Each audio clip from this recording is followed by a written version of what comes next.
Всем привет, меня зовут Кирилл, и в этом видео мы с вами научимся по-английски выражать эмоцию. В частности, вы научитесь говорить обижаться в значении дуться. Очень часто в быту мы человеку можем сказать, что ты дуешься, прекрати обижаться, прекрати дуться. И глагол используется довольно-таки тоже часто в быту у англофонов, но как-то немногие умеют этим глаголом пользоваться, многие даже не знают о его существовании. Я говорю про глагол sulk. Очень краткий звук sulk. Все формы, которые только могут быть, этот глагол правильный. Sulked в прошедшей форме. Sulking, если вам нужно это сделать в процессе. Очень важно понимать, что глаголом sulk мы описываем реакцию на какой-либо раздражитель. Или на то, что произошло. Или было сказано. По отношению к собеседнику. То есть, если вы в словаре посмотрите, to sulk means be moodily silent.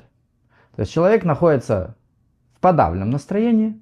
Он расстроен, может быть. Обратимся к примерам. He went to sulk in his room. He went to sulk in his room. Он пошел дуться в комнату. Помним, мы с человеком не разговариваем. Sulking is silent. Такой silent protest. She's been sulking all day. Она весь день дуется. A child sitting in a sulk. Здесь уже выражение. Ребенок, который дуется. Находится вот в этом состоянии. Здесь sulk это уже не глагол, это существительная эмоция и артикль добавился. Are you going to sulk all day about it?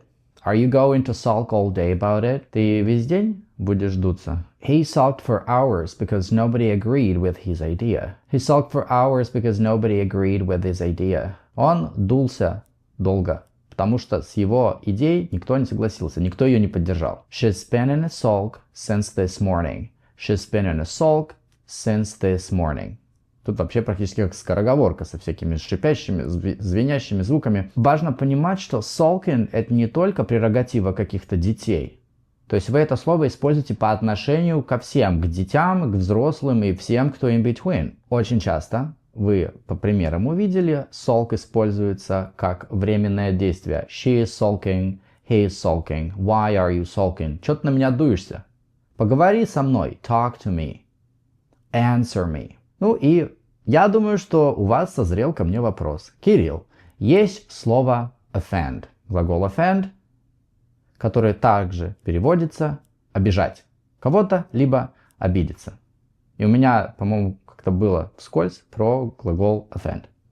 Значит, смотрим. Глагол offend это что-то более серьезное. И если, помните, я вам сказал, что sulking это реакция на раздражитель, то offend это, собственно, сам раздражитель.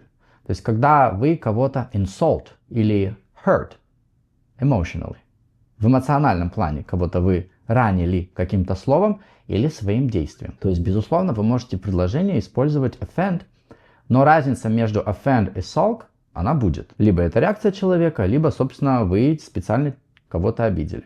Давайте посмотрим на то, какие примеры могут быть с глаголом offend. Глагол offend может использоваться, в отличие от глагола sulk, как transitive and intransitive.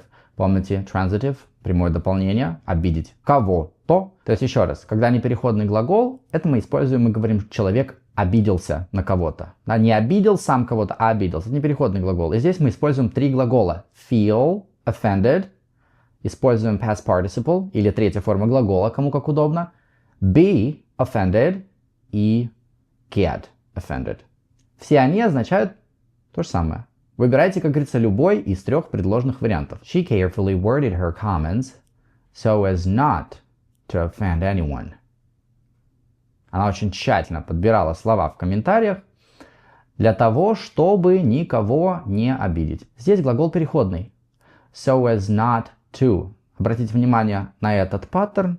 Очень удобный. Чтобы не сделать что-то. So as not to offend anyone. И глагол she carefully worded, вы все знаете, что word это слово, процессор есть у нас word. Но если глагол to word, это как вы выстраиваете предложение, то есть какие слова вы используете.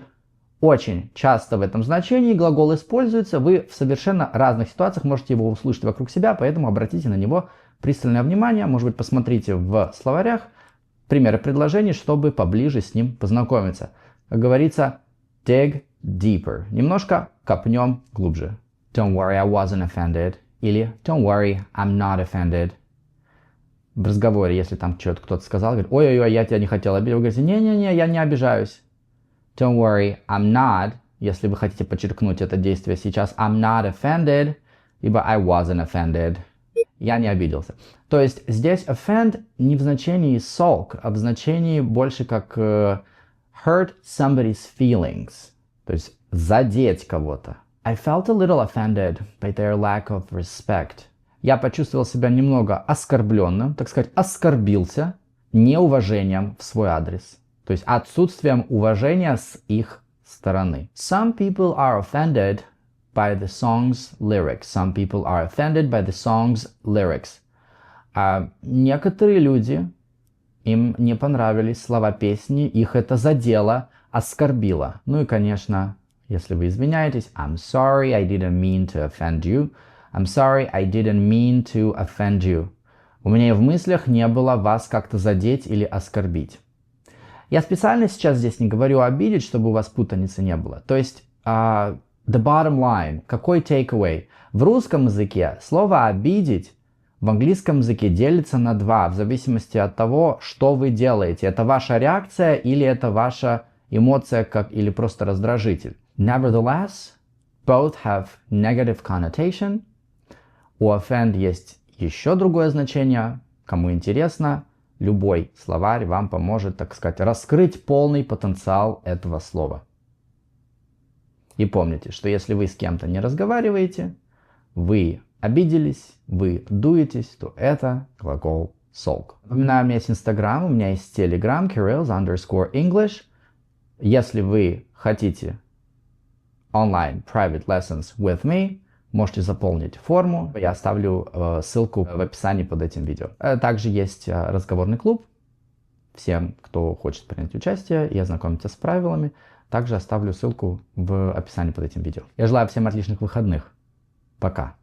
It's touching, it's a beautiful romantic idea, but it also leads to a catastrophic outbreak of sulking. Now, what is sulking? Sulking is an interesting phenomenon. We don't just sulk with anyone. We sulk with people who we feel should understand us, and yet for some reason have decided not to. Mentality, or maybe just kind of sulk around and now say, well, now what? Shamed people will start to sulk rather than explain. They'll hide away rather than share. They'll feel secretly wretched. When we sulk, it's because a partner has in some way offended us.